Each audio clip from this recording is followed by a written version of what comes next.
सत्संगत जी, प्यार से कहना धन निरंकार जी। आज इस रूप में निरंकारी यूरोपियन समागम के दूसरे दिन और ये पहले जो नवंबर में एनुअल समागम पे अनाउंस तो इटली में हुआ कि होगा और किसी कारण से वहाँ ना होते हुए आज भी और कल भी हमने ये स्विट्ज़रलैंड में इस रूप में आनंद लिया।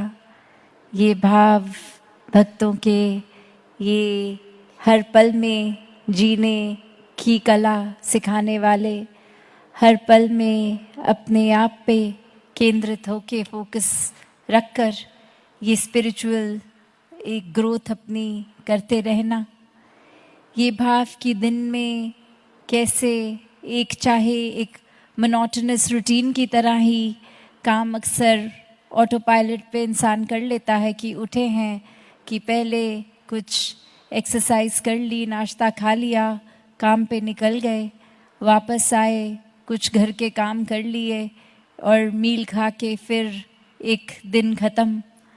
तो अक्सर ऐसे ही हर दिन को जीते जीते ये इसी घर बार के ही उस जाल में इंसान फंसता जाता है और इसके बीच में हर पल ये जीना भूल जाता है। हर पल में इस निराकार को रख के ये एहसास धीरे धीरे खो जाता है। तो कैसे हर पल चाहे एक रूटीन सेम हो या अलग हो, हर पल में इस निराकार को रखना है और कैसे फिर हर दिन भी, क्योंकि एक जैसा नहीं होता, पूरे दिन के एक्सपीरियंसेस सेम नहीं होते। एक किसी दिन तो कुछ बहुत ही अच्छा हो जाएगा, कुछ दिन कुछ ऐसा होगा कि मन थोड़ा उदास होगा। तो ये चाहे एक जैसा दिन होने के बावजूद भी सारे दिन सेम नहीं होते। तो ये अप्स एंड डाउन्स ये तो आते ही रहेंगे। इसमें भी जिन्होंने निराकार का सहारा लिया ये बहुत ही स्मूथली सेल कर जाते हैं। ये बिल्कुल प्रभाव वो असर आने ही नहीं देते। एक कहानी भी दासी को याद आ रही है कि एक इंसान अपने काम पे और वर्क पे बहुत सारे ग्लिचेस हो ही जा रहे थे। पहले एक कस्टमर ज़्यादा और स्टाफ कम, वो ओवरवर्कड उस दिन का, चीज़ें मैनेज नहीं हो रही। कभी कोई कस्टमर कह रहे हैं हम इतनी देर से वेट कर रहे हैं, आप हमें अटेंड नहीं कर रहे, वो नाराज़ हो रहे हैं, गुस्सा कर रहे हैं। और कभी फिर बिलिंग के टाइम वो कंप्यूटर ही ठीक से फंक्शन नहीं कर रहा, कभी कुछ हो रहा है, कभी कुछ। ये पूरे दिन की रूटीन में एक भी ठीक चीज़ नहीं हो रही। और वो दिन जब ख़त्म होता है और अब वो इंसान अपने एक कोवर्कर के साथ ही सेम गाड़ी शेयर कारपूल पे अपने घर जाते हैं और वहाँ वो बोलते हैं कि आप आए हैं तो अब चाय पी के हमारे साथ ही जाइए। और कैसे वो देखता है कि जिस इंसान का ये दिन अच्छा नहीं भी गया होता, वो अपने घर की एंट्रेंस से पहले एक पेड़ है उसकी ब्रांच को टच करता है और फिर अपने घर में जैसे ही एंटर करता है वो शक्ल पे भी स्ट्रेस गायब, सब कुछ एक बिल्कुल खुशी से अपनी फैमिली को मिलता भी है, उनको ग्रीट करता है, बच्चों को गले लगाता है, प्यार देता है। तो ये करने के बाद जब उसका फ्रेंड वापस एग्ज़िट कर रहा है घर से, तो वो सी ऑफ करने के लिए गाड़ी तक आए फिर से। तो वो कहते हैं कि ये मैंने आपसे पूछना है, आप पूरे दिन मैंने देखा कि ये दिन didn't go as you expected, ये बिल्कुल आपके मुताबिक अच्छा दिन नहीं रहा काम पे। फिर भी आप गाड़ी में भी जब मेरे साथ थे तो हमने कोई कॉन्वर्सेशन नहीं करी, आप बस अपने ख्यालों में एक इतने सोच में डूबे हुए ही आ रहे थे। एक वर्ड भी हमने गाड़ी में कॉन्वर्सेशन का शेयर नहीं किया। पर आप जब अपने घर एंटर करने लगे, आपने इस ट्री को छू दिया, एक उसके बाद आप अंदर गए तो बिल्कुल मानो जैसे आप एक अलग ही इंसान हो गए हों। तो ये कुछ बात समझ नहीं आई, ये बात समझाएं। तो वो इंसान आगे कहता है कि ये मैंने अपने ही कन्वीनियंस के लिए एक मेंटल ऐसे एक एसोसिएशन इस तरह से बना दी है इस ब्रांच से कि मैं अपनी पूरी दिन की वरीज ला के या इस पेड़ पे टांग जाता हूँ कि ये काम का स्ट्रेस अब मेरे साथ घर नहीं एंटर करता, तो वो वहीं सारा बोझ रह गया उस पेड़ के ऊपर, और मैं अंदर बिल्कुल एक क्लीन स्लेट की तरह, एक फ्रेशनेस की तरह, एक घर वालों से जो प्यार मिलता है उनको भी वापस दे पाता हूँ। वरना अगर वही बोझ अंदर लेके आऊँ तो फिर वही दिन का इतना जो अच्छा ना गया हो, वही एक इरिटेशन लेके मैंने भी आगे परिवार में वही दे देनी है, तो मेरा दिन तो नहीं अच्छा गया, आगे उन सबका भी मैं ख़राब कर दूंगा। तो इसलिए एक ये मैंने रूटीन सी ही बना ली है कि ऐसा करता हूँ। और फिर समझाता है कि पर कमाल की बात तो ये है, जब अगले दिन मैं बाहर फिर सोने के बाद एग्जिट करता हूँ अपना घर और उस पेड़ की तरफ देखता हूँ, तो ऐसे लगता है जितना बोझ टांग के गया था अब तो काफ़ी उससे हल्का होके बोझ टंगा हुआ है, क्योंकि घर पे इतने घंटे इतना प्यार जो मिला, इतना फिर से वो स्ट्रेंथ मिला एक आगे बढ़ने के लिए, तो जितना लेकर आया था अब वापस काम पे जा रहा हूँ तो उससे कम ही लेकर जाऊँगा। तो बात इतनी छोटी सी इस कहानी में, पर फिर भी एक इतना गहरा मैसेज कि हम कैसे हर पल में ये भूल जाते हैं अक्सर कि अगर कोई दिन हमारा चल भी रहा है वो हमारे मुताबिक ख़राब दिन है, तो उसको अगर निराकार को याद नहीं किया तो छोटा सा भी बोझ बहुत लगेगा। और अगर उसमें भी लगा कि निराकार तो हर पल साथ है, कोई बात नहीं, बॉस गुस्सा कर रहे हैं तो कोई बात नहीं, हम अपनी डेडलाइन नहीं मीट कर पा रहे तो, या कोई भी एक स्टूडेंट लाइफ में भी एक टेस्ट रिज़ल्ट अच्छे नहीं एक आ रहे, पढ़ाई में ध्यान अगर उस समय फोकस नहीं बन पा रहा, या जो भी जीवन के पड़ाव में एक इंसान है, तो ये हमारे मुताबिक चीज़ें ना हो वो बोझ बन गया। वो तभी जब हमने उसी पल पे लेट गो नहीं किया, उसी पल पे निराकार पे नहीं छोड़ा, वरना तो वो बोझ उतना भी इकट्ठा ना हो उस इंसान का कि घर लाकर उस पेड़ की टहनी पे टांगना पड़े। तो बात इतनी सी कि हर पल ये दुनिया ने तो कुछ ना कुछ तरीके से फंक्शन करना है, और जब जब हमारे मुताबिक नहीं होगा उसको हम एक बोझ बना लेंगे। तो कैसे एक पूरी तरह से ये जो बार बार बीइंग बाउंडलेस की बात आ रही है, तो यही है कि अपने आप को खोकर ही सब कुछ पाना है। और ये चाहे फिर छोटी छोटी चीज़ें, एक डेली बेसिस का स्ट्रेस है, एक चिंताएं हैं, इच्छाएं हैं, या फिर कोई बड़ी बड़ी और चीज़ें भी कि एक कई बारी किसी ने जीवन में कोई एक बचपन से ही एम सेट किया होता है कि बड़े होके एक ये चीज़ अचीव करनी है, और वो मेहनत भी पूरी होती है, सब कुछ फेवर में भी आता है, पर वो फाइनल डेट पे जब वो काम होना है वो किसी वजह से नहीं हो पाता, और फिर ये पूरी लाइफ ही सेटबैक लगती है कि इतने साल इन्वेस्ट कर दिए, इतने दिन लगा दिए, ये अचीव तो नहीं हो पाया, और कोई प्लान बी भी नहीं रखा था, इसी पे पूरे चैनलाइज कर रहे थे। तो बात वही कि जिनके जीवन में निराकार होता है वो अपने सपने तो सजाते हैं, मेहनत भी करते हैं सपनों पे चलने की, पर इतना ज़्यादा उनसे फिर चीज़ों से या सपनों से अटैच नहीं होते कि कहीं फेलियर आया तो वो हमारा ही फेलियर बन जाता है। नहीं, वो सेटबैक्स संतों के लिए कभी सेटबैक्स नहीं होते, क्योंकि संत तो कभी भी मजबूर नहीं होते, संत तो कभी भी बंदिश में नहीं होते। संत तो हर समय जब इसी ब्रह्म के साथ जुड़ गए हैं, तो ये निराकार से जुड़कर ब्रह्म ज्ञानी आप निराकार, फिर क्या बंदिशें, क्या सेटबैक्स। तो बात वही, ये हम अपने दिमाग में, ये हम अपने आप को इतना कन्फाइन कर लेते हैं कि यही दायरा है। एक अक्सर एग्जाम्पल जो हम सुनते रहते हैं कि घर के छोटे से एक्वेरियम में वो फिश को लगता है कि जितना स्पेस है, अब वो एक बड़ी वाटर सोर्स, वाटर बॉडी में भी अगर डाल दें उसको, वो उतने दायरे में ही स्विम करती रहती है, क्योंकि इतनी हैबिचुअल है अब वो अपने एक्वेरियम में ही तैरने के लिए। तो चाहे ये लिमिटलेस एक्सपेंस है, फिर भी हमने खुद ही खुद को कन्फाइन किया है। खुद ही एक वो भाव कि जहाँ निराकार नहीं वहाँ अहंकार आ जाता है, और एक अहंकार के साथ साथ वहाँ फिर और बुराइयाँ आ जाती हैं। वहाँ सोच इतनी लिमिटेड हो जाती है, एक दिल में हम किसी को एक्सेप्ट तक करने को तैयार नहीं होते। एक छोटी सी भी किसी की गलती को इतना मैग्नीफाई कर देते हैं। फिर हम कारण भी ढूंढ लेते हैं कि ये इंसान हमें अच्छा नहीं लग रहा, और कोई पूछता है क्यों, नहीं बस इनकी वाइब भी पसंद नहीं आई है। तो ऐसे भी इतनी माइनर चीज़ें खुद क्रिएट कर लेते हैं कि ये इंसान नहीं अच्छा लग रहा, तो वजह ढूंढो क्यों नहीं अच्छा लग रहा, एक बना देते हैं हम वजह। तो एक कुछ भी वजह से किसी को भी हम डिक्लेयर कर देते हैं कि ये अच्छा नहीं है। तो बात वही कि एक निराकार का रूप हर एक में है। हर एक ने जहाँ इंसान ये का शरीर लिया है, तो वो एक मनुष्य ने गलतियाँ भी करनी है।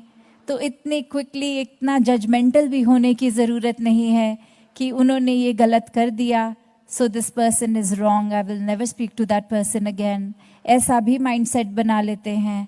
नहीं, अगर हम खुद देखें तो प्रॉब्ली वो इंसान ने तो जीवन में इतनी गलतियां नहीं करी होंगी जितनी हम एक हफ्ते में कर देते हैं। फिर तो सबसे पहले हम खुद पे ही इतना बड़ा क्रॉस लगा दें कि गलत है हम। नहीं, हम अपनी नज़रों में तो सब अपने आप को और अच्छा मानते हैं और खुद को एक श्रेष्ठ बना लेते हैं। बस दूसरे ही खराब हैं, हम तो बिल्कुल परफेक्ट हैं। हमारे हिसाब से दुनिया चले तो पता नहीं कितनी और अच्छी हो जाएगी। तो बात वही है कि ये मुद्दा ये सिर्फ और सिर्फ अहंकार का, चाहे वो इतनी माइनर स्लिप से आए, चाहे एक कोई ज़रूरी नहीं है कि जैसे रावण की डिपिक्शन होती है कि 10 सर लग के इतना प्रोमिनेंट अहंकार आएगा। नहीं, वो छोटी छोटी अचीवमेंट्स में आ जाएगा कि आज मैंने ये टी शर्ट कितनी अच्छी आयरन करी, एक क्रीज तक नहीं रही उसमें, और मेरे घर में किसी और ने करी, they still full of creases, wow मैं तो बहुत अच्छी आयरनिंग कर देता हूँ। तो बात यही कि छोटी से छोटी चीज़ से लेके बड़ी से बड़ी चीज़ में ये हम लिमिटेड हो जाते हैं। और यहाँ तो निराकार से जुड़ के बीइंग बाउंडलेस की बात हो रही है। निराकार से जुड़ के सब अपने बंधनों को, चाहे वो मेंटल ब्लॉकेजेस हैं, चाहे वो फिजिकल ब्लॉकेजेस हैं, एक ये तन मन धन की जहाँ सेवा है और ये निराकार से जुड़ने की बात है, तो यही बात है कि सेवा सिमरन सत्संग और निराकार को रख के जब ये भक्ति की जाती है तो वाकई ही वो एक कोई सीमा नहीं रहती उसकी। ये प्यार में भी, सत्कार में भी, किसी भी चीज़ में ये बीइंग बाउंडेड तो होगा नहीं इंसान। फिर ये बाउंडलेस की बात, ये असीम की बात, तो हर एक में जैसा वो पोटेंशियल है कि कण कण में व्यापक है निराकार, तो हम भी हर लिहाजे में इस पॉजिटिविटी की ओर ही एक एक्सपेंशन अपना रखें। दातार हर एक पे कृपा करे कि ऐसे ही जीवन में एक अपना सब कामकाज, जो भी रिस्पॉन्सिबिलिटीज़ घर की हैं, समाज की हैं, संसार की हैं, वो बखूबी निभाएं। कहीं काम से एक दिल चुराने की बात नहीं हो रही कि एक वर्क क्विट करके बस सत्संग ही करते रहो। नहीं, ये बैलेंस है, काम पे भी जाएं, सत्संग भी करें। तो बात वही है कि अपनी स्पिरिचुअल ग्रोथ भी करनी है, पर रहकर इस मटीरियलिस्टिक दुनिया में इसको भी एक पूरा आनंद लेते हुए संसार का भी एक अपने जीवन को इंटरनली भी ग्रो करें। साथ संगत जी, धन निरंकार जी।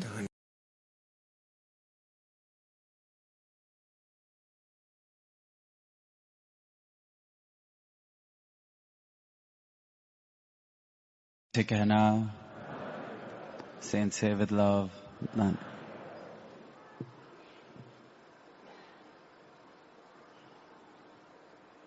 निरंकारी यूरोपियन समागम 2025 जो सदगुरु की कृपा से यहाँ ज्यूरिक में इतनी खूबसूरती से निभाया जा रहा है और अनेक संतों ने विभिन्न विभिन्न रूपों में अपनी सेवाएं निभाई। इस समागम में, चाहे ये 2 दिनों में या leading up to the samagam, the past few months since it has been announced,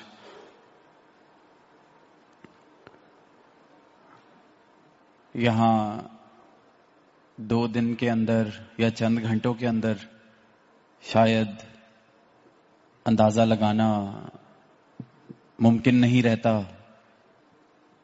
कि संत किस रूप से और कितने समय से, किस कमिटमेंट के साथ, किस डेडिकेशन के साथ अपनी सेवाएं निभाते हैं। कल भी हमने देखा, सदगुरु माता जी ने कहा कि एक एक जो प्रेजेंटेशन थी, कितनी कोऑर्डिनेशन, कितनी उसके साथ प्रैक्टिसेस, और उसके साथ साथ एक एक जो प्रेजेंटेशन थी उसके पीछे की recordings, the music behind it, the dialogue recordings, so much that has gone into making this happen.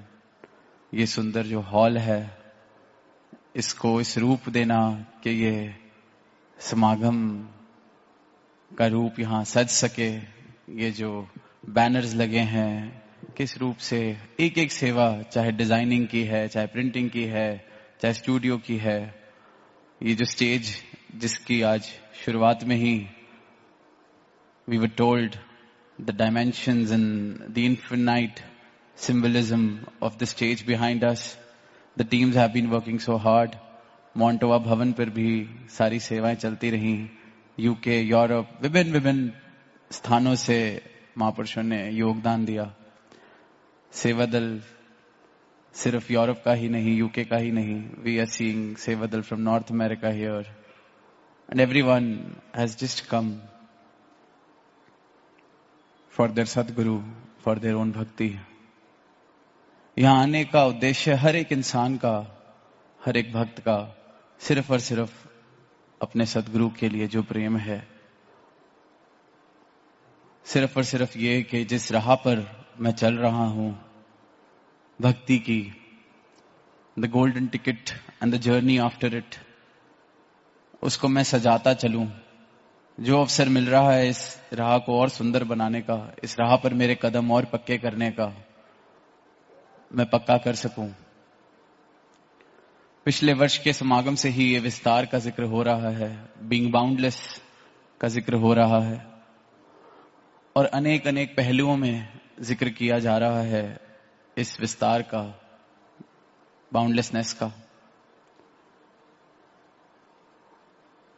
और ख्याल में रखने वाली बात या रियलाइज करने वाली बात यह है कि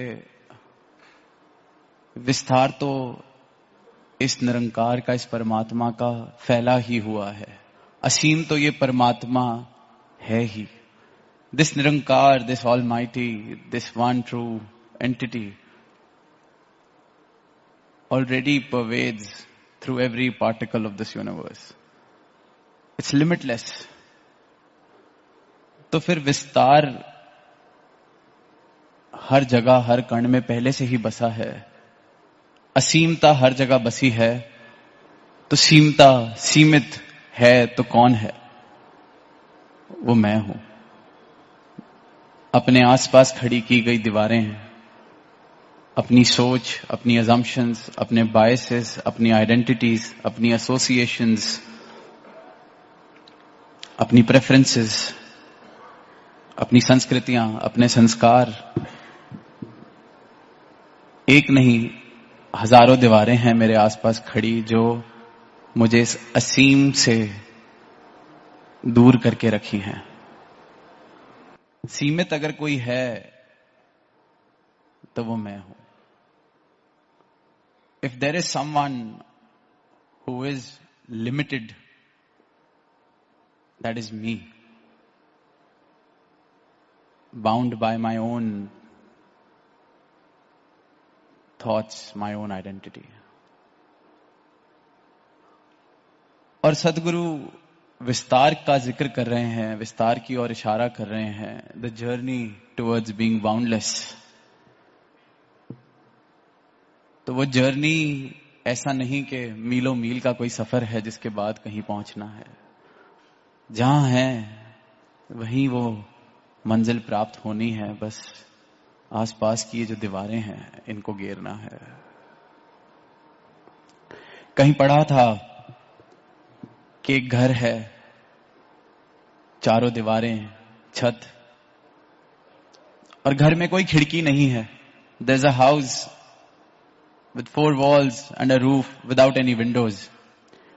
Someone who lives inside doesn't know how big the sky is, how vast this limitless sky that we get to see is.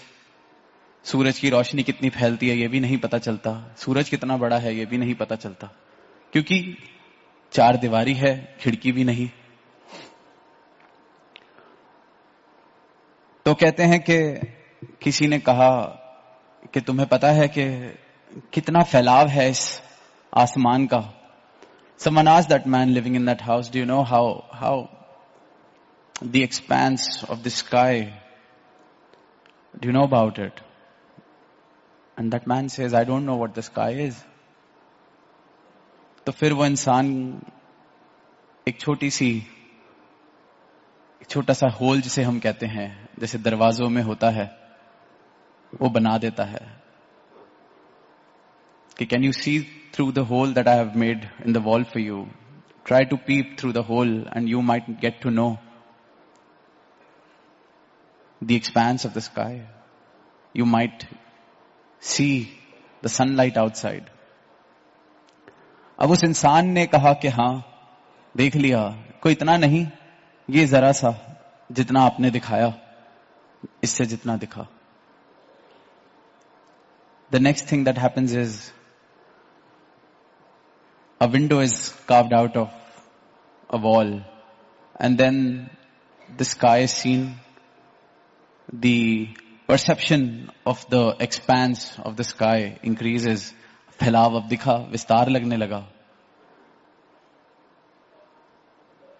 और फिर एक दीवार ही घेर दी गई उसके बाद कि अब देखो, अब बहुत बड़ा लगने लगा. और फिर एक और दीवार घेर दी गई और फिर उस घर के बाहर ही लाके खड़ा कर दिया गया कि अब देखो. तो यही ये जो यात्रा है विस्तार की ओर, being boundless, the journey towards being boundless, it's all about breaking down the walls that I have surrounded myself with. And they're all self-created, as we have heard. We have heard today in so many speeches that they're all created by my own self.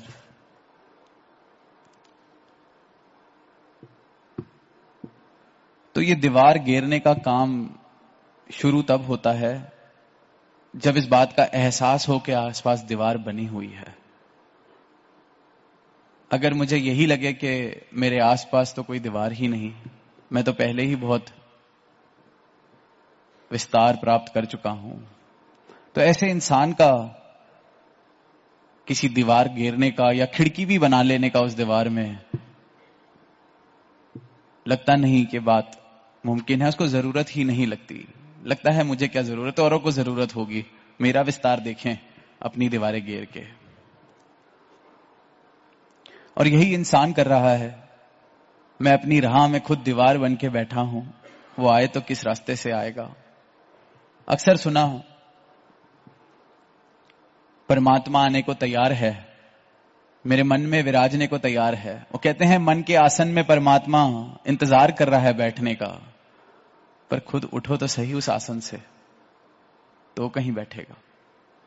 मेहमान आता है घर में, कुर्सी से हम उठ के बिठाते हैं कुर्सी पर,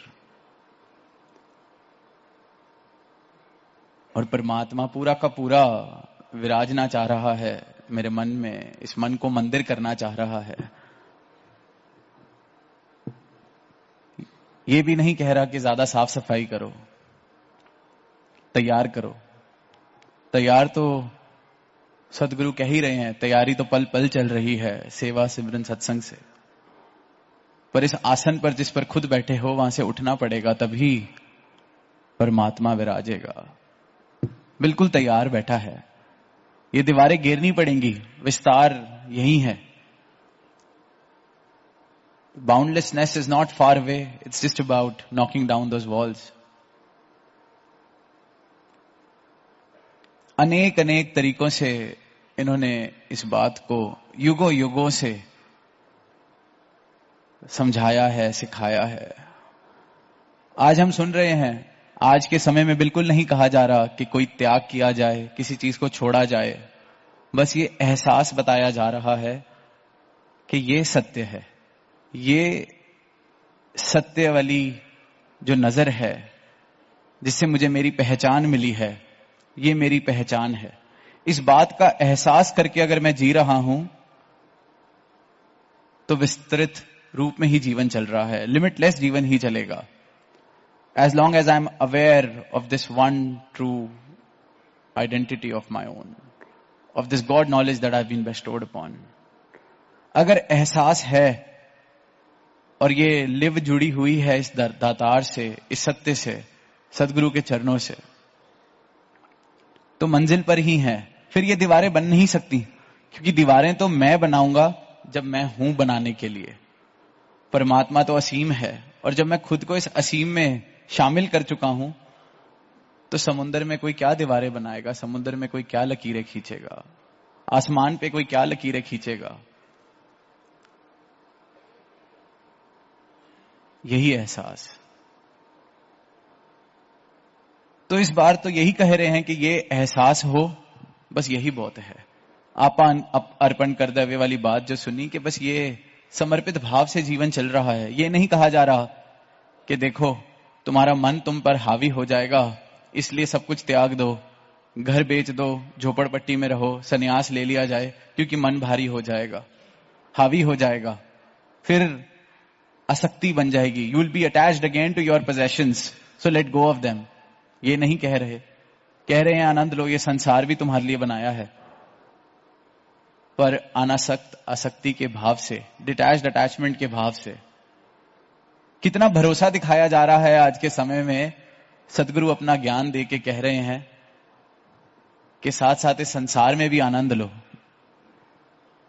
कोई बात नहीं, सेवा सिमरन सत्संग, इस परमात्मा का एहसास करते करते जीते जाओ. मुबारक है ये संसार भी. जिस संसार से युगों युगों से जिसने प्रभु की प्राप्ति चाही है, ज्ञान दिया है, साधु संत तपस्वी त्यागी, जिस संसार से डरते रहे कि संसार में जाएंगे फिर ये संसार हावी हो जाएगा मुझ पर. कितनी तपस्याएं की कि मन का कुछ भरोसा नहीं, 2 दिन वापस जाऊंगा फिर मोह ले लेगा किसी चीज के साथ. मन है, पहले भी वैसा ही था. आज अगर स्पोर्ट्स कार के ऊपर मन आता है तो तब शायद बैलगाड़ी के ऊपर आता होगा, पर मन तो वही है. आज हॉर्स पावर की बात होती है तो तब मेरा बैल ज्यादा तगड़ा हो, ज्यादा खाया पिया हो, मन तो वही है. मन नहीं बदला. भगवान बुद्ध के समय से या उससे पहले से, जब से इंसान और इंसान का मन इन्होंने बनाया है, तब से ऐसा ही चल रहा है. अनेक अनेक तरीकों से, अनेक अनेक रूपों में, अनेक अनेक हस्तियों को इन्होंने इशारे दिए हैं. एक बड़ी प्रसिद्ध कहानी आती है. कहते हैं कि अलेक्जेंडर द ग्रेट, सिकंदर बादशाह, जब हिंदुस्तान की तरफ जाने लगे तो रास्ते में कहीं उनको ऐसे धूप में लेटे हुए एक आदमी मिल गए, और वो जाके उनके पास देखने गए कि ये कौन है. तो उस आदमी ने देखा, किसी बात की परवाह ना करते हुए सिर्फ इतना सा कहा कि भाई साहब थोड़ा साइड हट जाइए, आप मेरी धूप के बीच में आ गए हैं, मैं धूप सेक रहा हूं. अब सिकंदर के जो फौज थी, जो उसके सिपाही थे, वजीर थे, उनको लगा ये आदमी तो आज बलि चढ़ने वाली है इसकी, इसने क्या तौहीन कर दी हमारे सिकंदर बादशाह की. पर वही बात छू गई कि इस आदमी ने मेरी इतनी बड़ी फौज, मेरे पहनावे, किसी चीज का परवाह नहीं की और सीधा मुझे कह दिया कि मेरे आनंद के बीच में मत आओ, मेरी धूप सेकने का टाइम है, जरा थोड़ा सा हट जाइए. तो उसने कहा आप जानते हैं मैं कौन हूं? तो सामने से कहता है कि मुझे परवाह नहीं, आपको आपकी जिंदगी मुबारक हो. वो कहता है कि ऐसे ऐसे मैं सिकंदर हूं, इतनी मेरी साम्राज्य है, इतना मैं फतेह कर चुका हूं, इतनी मैं प्राप्तियां कर चुका हूं। तो वो आगे से पूछता है इंसान जो लेटा हुआ है धूप में, और क्या करना रह गया है फिर? कहते बस अब ये आखिरी पड़ाव है, हिंदुस्तान पर फतेह करके फिर मैं भी आराम से लेटूंगा, शांति से लेटूंगा, आराम करेंगे। वो कहता है वो तो अभी कर सकते हो, देखो मैं भी लेटा हूं धूप में, आ जाओ, बहुत जगह है। सत्संगत वहां वो कहता है कि बात तो ठीक कह रहा है, पर अब इतनी आगे चल चुके हैं, इतना बड़ा साम्राज्य बना लिया, अब ये एक देश नहीं करा तो कैसे कोई याद रखेगा कि अलेक्जेंडर द ग्रेट, सिकंदर बादशाह कोई हुए। कहता है बस ये एक और फतेह प्राप्त करके वापस आता हूं, फिर आऊंगा। तो वो जाते जाते कहता है जरूर जाओ, पर इतनी बात याद रखना, तुम आराम कभी नहीं कर पाओगे। और फिर आगे की कहानी हम सबने सुनी है कि जब सिकंदर की इस तरह से यात्रा पूरी हुई तो अपने हाथ बाहर निकाले और भेजा, वो कहानी हम सबने सुनी है। बार बार कल से आज हमने जिक्र सुना कि चाहतें, हसरतें, इंसान इन्हीं का गुलाम है, इन्हीं के भरोसे जीवन चल रहा है। और अमीर होना गरीब होना कोई मेरी उपलब्धियों से नहीं डिसाइड किया जाता। इसका निर्णय किसके पास कितनी दौलत है, कितनी हस्ती है, कितनी उपलब्धियां हैं, इस बात से नहीं किया जाता कि ये अमीर है, इसके पास ही इज अ बिलियनर, सो बहुत पैसा हो, उसको अमीर कहना ठीक नहीं। किसी के पास झोपड़ी हो, उसको गरीब कहना ठीक नहीं। गरीबी और अमीरी मेरी अवस्था है। सारी दुनिया का सब कुछ होने के बावजूद भी और मांग है तो मैं गरीब हूं, फकीर हूं। और कुछ ना होते हुए भी कुछ और चीज की ना कोई चाहत, ना कोई चिंता, तो मैं अमीर हूं। जिसके जीवन में जितनी जितनी चाहते हैं उतना उतना वो गरीब है। ये बात निर्णय करती है, और यही बात ये हर रूप में समझाते आए हैं। चाह मिटी, चिंता मिटी, मनवा बेपरवाह। कबीर दास जी ने कहा जिसको कुछ नहीं चाहिए सोई हो शहंशाह। शहंशाह तो ये अपने ज्ञान दे के, जिसके जीवन में इनका ज्ञान आ जाए, ये बात आ जाए, शहंशाह तो उस वक्त बना देते हैं, उस वक्त बन सकता है। पर मुझे अपनी फकीरी की, अपनी गरीबी की आदत है, छोड़ी नहीं जाती। हाथ में जमीन से उठाए पत्थरों से मैंने अपना हाथ भरा हुआ है। ये कहते हैं छोड़ दे पत्थर, सोना देते हैं हाथ में। अब हाथ में जो पत्थर हैं उनको छोड़ेंगे तभी सोना पकड़ा जा सकता है। ये कहते हैं छोड़ दो, उठा लिए, सोना है। पर मैं अपने हाथों में जो पत्थर उठाए हुए हैं उन्हीं को नहीं छोड़ना चाहता। मुझे लगता है मैंने इकट्ठे किए हैं। यही ब्रह्म ज्ञान ये दे रहे हैं, और इंसान अपनी मैं को नहीं छोड़ रहा। असीम, विस्तार, बाउंडलेस, सिर्फ एक पल की घटना है। वो पत्थर फेंकने की देरी जितनी बात है और इनके हाथ से ये सोना लेने जितनी बात है, इतना ही सौदा है। और ये पत्थर फेंकने के लिए कुछ कह भी नहीं रहे कि मुझे दो, कह रहे फेंक दे, जहां से उठाए थे वहीं फेंक दे। और आज ये रूप कि चलो पत्थर संभालने हैं, संभाल लो, पर सोना ज्यादा कीमती है, इस बात का ख्याल रखना। ये लो सोना तब भी दिया, संभाल लो। वो समय नहीं कि अपने साथ हमने वो टाइम भी देखा, घोर तपस्याएं, घोर विधियाएं, इतने नियम कि देखो मन मचल जाएगा, ये मत करना, वो मत करना, ऐसे मत चलना, तुम्हारे लिए ही ठीक है। तब भी जाकर देखा सालों साल अवतार संतों के साथ, गुरुओं के साथ उनके शिष्यों ने बिताए, उन नियमों का भी पालन किया, तब भी मोक्ष नहीं हासिल हो पाया, तब भी निर्वाण नहीं हासिल हो पाया। तो कितना कठिन है, और ये कितना भरोसा, ये इनकी कृपा है। हम अक्सर कहते हैं कि सदगुरु पर विश्वास करें, सदगुरु विश्वास कर रहे हैं हम पर, कि ज्ञान दिया है, संसार में भी छोड़ दिया है, सेवा सिमरन सत्संग बार बार के एहसास बना रहे। तो सिकंदर बादशाह को जिस इंसान ने कहा था कि क्या जरूरत है, अभी लेट जाओ, वो कहता है कि बस ये आखिरी देश पे फतेह करके आऊंगा, फिर चैन से। तो वो पूछ लेता है कि आप कहां रहते हैं? वो कहता है यहीं जहां तुम देख रहे हो। अभी जब धूप चाहिए होती है बाहर लेट जाता हूं,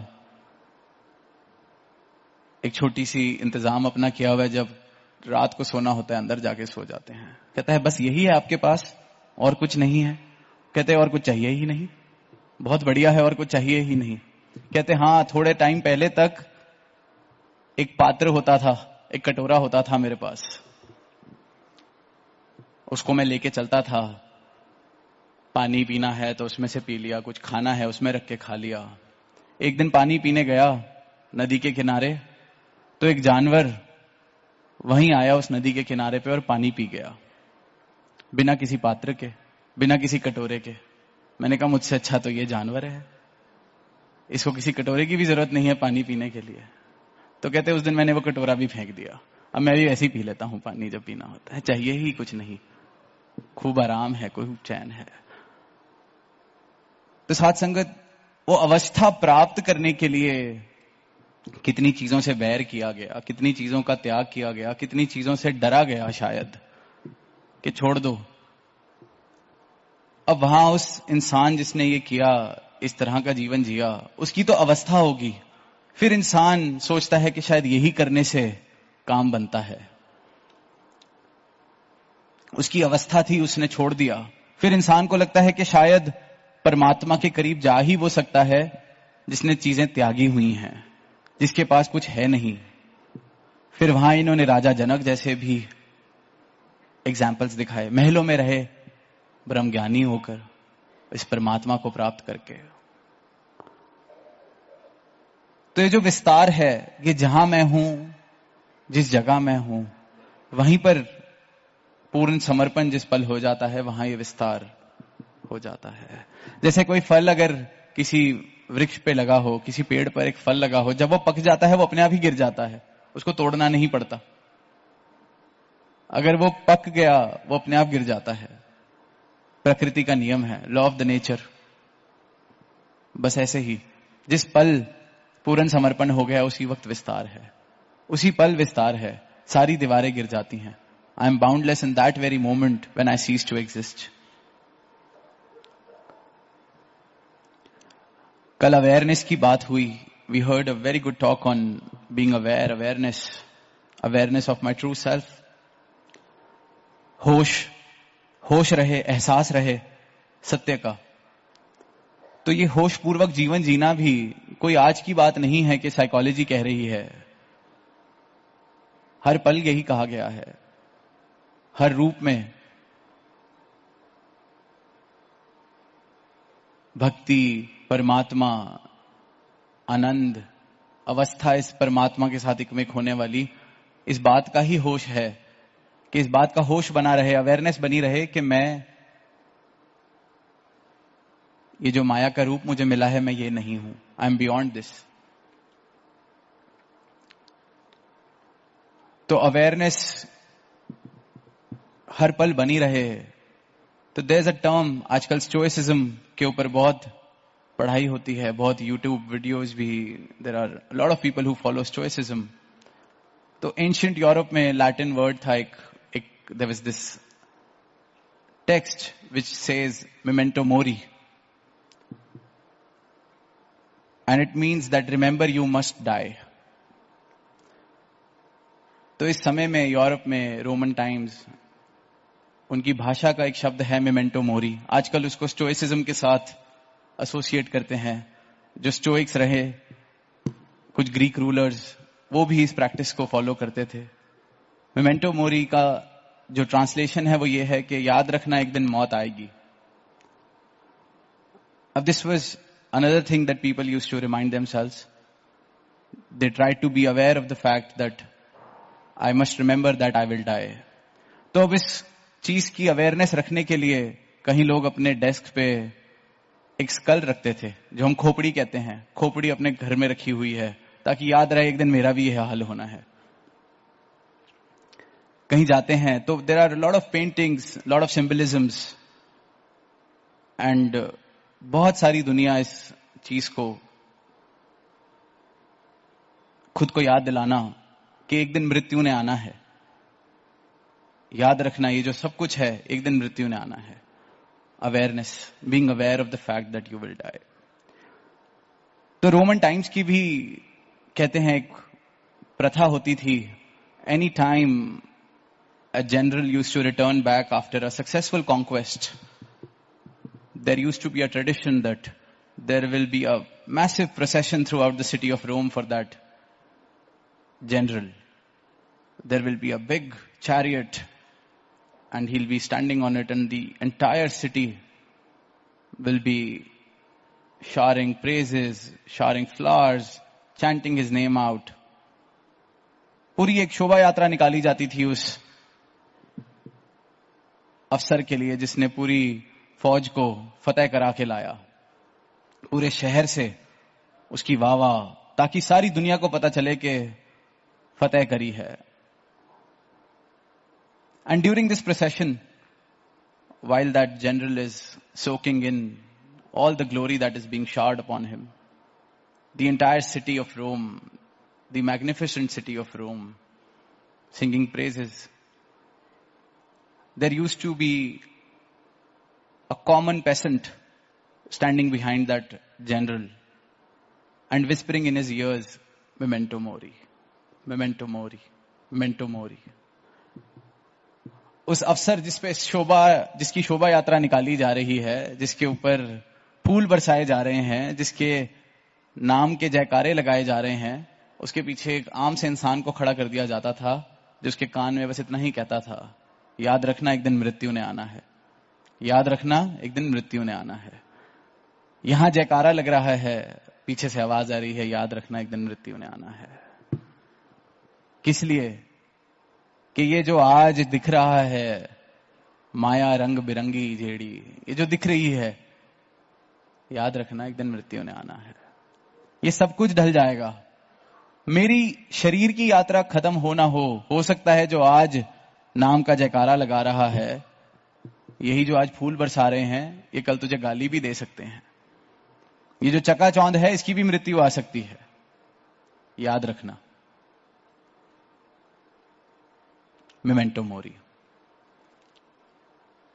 इस चीज को याद रखोगे तो आसक्ति नहीं बनेगी. बड़े अलग अलग तरीके से इस प्रैक्टिस को फॉलो किया जाता है, पर जो दास को लगता है memento mori, remember you must die, तो remember you must die to become boundless. जो सुना अभी हमने, जिस दिन अपनी इस रूप में हस्ती को मैं मिटाने के लिए तैयार हूं, remember you must die. Must, ऐसा नहीं कि 2 दिन के लिए. एंड वो डेथ को नींद से हम कभी कभी कि चलो आज समर्पण 1 दिन का, जैसे कहीं लोग कहते हैं कि जब हम रोज सोने जाते हैं वो भी एक प्रकार की मौत है. वे वाली नहीं कि सुबह फिर उठ जाना है. You must die once and for all. Cease to exist. And in that moment, you are boundless. और वो तो डरावा है मौत का कि चलो ठीक है. ये नहीं कह रहे कि इस ज्ञान के बाद या इस समर्पण के बाद जीवन में खुशहाली नहीं है. हो सकता है, कई बार देखते हैं, people take that memento mori so wrong that they start feeling then what's the point of living anything? What's the point of living in this moment as well when I have to die? But जो larger understanding है, जो इनके दर की, इनके ब्रह्म ज्ञान की understanding है, जो गुरसिक के लिए अंडरस्टैंडिंग है, memento mori. Remember you must die so that you can become boundless. The kingdom of heaven जिसकी हम बात करते हैं, वहां शरीर की यात्रा खत्म होने के बाद नहीं पहुंचा जाता. That kingdom of heaven is right here in this moment waiting for me, but I must die. Memento mori. तो साथ संगत अनेक अनेक रूप से, अनेक अनेक भावों से, युगों युगों से ये एक आवाज दी जाती है कि जीवन का विस्तार हो सके, अपनी हस्ती की प्राप्ति हो सके, जीवन को इस रूप में जिया जा सके कि वाकई ही वो जीवन जीने लायक हो. आज सुना कि 84 लाख बार मौत आ चुकी है, तो 84 लाख बार जीवन भी आ चुका है साथ में. अगर 84 लाख बार ये शरीर की यात्रा खत्म हो चुकी है, तो उसका भी क्या बिगाड़ लेगी वाला भाव तो बहुत मुबारक है. साथ में ये भी बात आए कि 84 लाख बार जीवन मिला, मैंने क्या बिगाड़ लिया, मैंने क्या उखाड़ लिया, जैसे कहते हैं, मैंने क्या बना लिया उस जीवन का. ये मिला है. मानव जन्म अनमोल है, होत ना बारंबार. इसलिए कह रहे हैं बड़े भाग मानस तन पाया, इसलिए कह रहे हैं कि जीवन का भी मोल डाल लें. वरना 84 लाख बार जीवन मौत दोनों मिल चुकी हैं. इस बार मौत दोबारा आनी है. ये जीवन अगर ऐसे ही जिया गया जैसे तब जिया गया है, लाखों लाखों बार जिया गया है, तो कुछ ज्यादा अंतर नहीं, कुछ ज्यादा फर्क नहीं किसी और योनि और इस योनि में. तो इसका मूल डाल लें, इस जीवन को जीने लायक बना लें, इस जीवन को जीवन कहलाने लायक बना लें, इस जीवन को इस रूप में बना लें कि फिर ये आवन जावन मुक जावे, आना जाना मिट जाए. क्योंकि अपनी हस्ती को वो बूंद समुद्र में मिल गई है, समुद्र हो गई है. वो अवस्था प्राप्त हो जाए, विस्तार प्राप्त हो जाए. ये बार बार आना जाना चल ही इसलिए रहा है कि ये सीमित सी हस्ती असीम नहीं हो पा रही.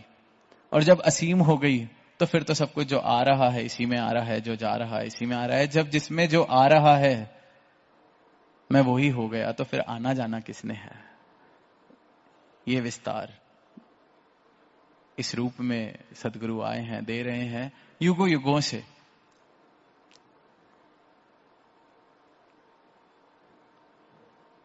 और आज ये सुंदर रूप जो बना है, ऐसे लग रहा है कि ये जो यूरोपियन समागम है इसका भी विस्तार हो गया है 2 वर्षों में. और यही अरदास के ये विस्तार हर रूप में आने वाले समय में हम सब ने, सदगुरु माता जी ने अपने जन्म दिवस पर यह भी अनाउंस करवाया कि 4 दिन का समागम, तो समागम का भी इस रूप में विस्तार. तो ये विस्तार तो हर पल में हर तरीके से दे रहे हैं. पर जो मूल वाला विस्तार है, जहां वो पत्थर मुझे अपने हाथ से फेंकने हैं ताकि सोने की कदर बनी रहे, सोना मैं उठा के जीऊं. कौड़ा विच रुलिया फिरना है, उंजते सुच्चा मोती है. शहंशाह जी ने लिखा है कि कौड़ी का मूल मैंने अपना खुद लगाया हुआ है, ऐसे सच्चा सुच्चा मोती वैल्यू मुझे जो दे के इन्होंने भेजी है वो ये है, मैं ही भूल गया हूं.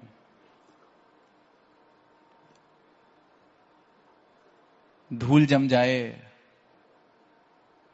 किसी किताब के ऊपर, खूब धूल जम जाए, नाम भी ना पढ़ा जाए कि किताब कौन सी है, क्या लिखा है उसमें.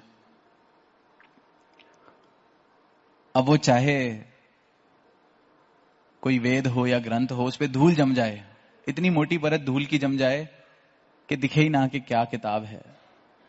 उसके साथ एक और किताब पड़ी हो जिसके अंदर कुछ भी ना लिखा हो, जिसके कागजों पर उस पर भी धूल जमी हो, भरपूर रूप से धूल जमी हो. उसके साथ एक और किताब पड़ी हो जो दुनिया में कहा जाता है वाइसेस, जिसपे सारे वाइसेस भरा जीवन कैसे जिया जाए उसके लिए मोटिवेट किया जा रहा हो, उस पे भी धूल जमी हो. और भी कोई किताब लें जिसमें शायद दुनिया की खराब से खराब शिक्षा दी जा रही हो, उस पर भी धूल जमी हो। जब धूल जम जाए तो बाहर से फर्क बताना मुश्किल है कि किताब कौन सी है। एक बराबर हैं, चाहे वेद था, चाहे शास्त्र था, चाहे खराब शिक्षाएं थी, चाहे खाली किताब थी, धूल जमी हुई है, हमें क्या पता। इंसान ने भी खुद पर धूल जमा रखी है। ये सच्चा सुच्चा मोती है, भूल बैठा है, धूल जमी हुई है। धूल झाड़नी भी बड़ी आसान होती है, किताब उठाई, आपस में यूं मारते हैं, धूल साफ हो जाती है। यही ये करते हैं। तो ये जो धूल हम जमा लेते हैं अपने ऊपर, उस धूल को ना जमने दें। धूल जब जम जाती है तो वही बात, उन 4 किताबों में कोई फर्क नहीं। वैसे ही ये कहते हैं, फिर इंसान ने अगर खुद को नहीं पहचाना तो फिर इस शरीर में आने का या किसी जानवर के रूप में या किसी अन्य योनि में आने का क्या ही फर्क बताओगे। धूल जमी हुई है, कैसे बताओगे। तो ये जो धूल जम गई है, आज की नहीं, जन्मों जन्मों की, कितने संस्कार इंसान अपने लेके आता है। धूल ही धूल। सदगुरु आते हैं और सिर्फ एक क्षण में सारी धूल को मिटाते हैं, फिर मैं और धूल ना चढ़ाऊं। जब मुझे ये एहसास हो जाता है कि मेरी क्या कीमत, मेरी क्या हस्ती, तो फिर ये धूल वाली हस्ती फिर मैं ना अपना लूं। जब साफ हो गई बात, पता चला कि तो आप निरंकार विराजता है शरीर में। एक एक इंसान परमात्मा का अंश, कण कण में, कोने कोने में ये परमात्मा। जब ये बात समझ आ गई तो फिर धूल जमा के वापस फिर मैं उस माया वाली आइडेंटिटी को क्यों अपनाना चाहता हूं, अपनी मैं वाली आइडेंटिटी को क्यों अपनाना चाहता हूं। मैं की धूल फिर मैं चढ़ा लेता हूं। तो इसलिए जो बार बार के सेवा, सिमरन, सत्संग धूल नहीं जमने देते, एहसास बना रहता है। एहसास बना रहे, ये जो धूल इन्होंने हटाई है वो दोबारा कभी ना चढ़े। अपनी कीमत जो इन्होंने मुझे बताई है मैं ना भूल जाऊं, तो विस्तार है। Then I'm boundless, and I'm boundless as long as I cease to exist.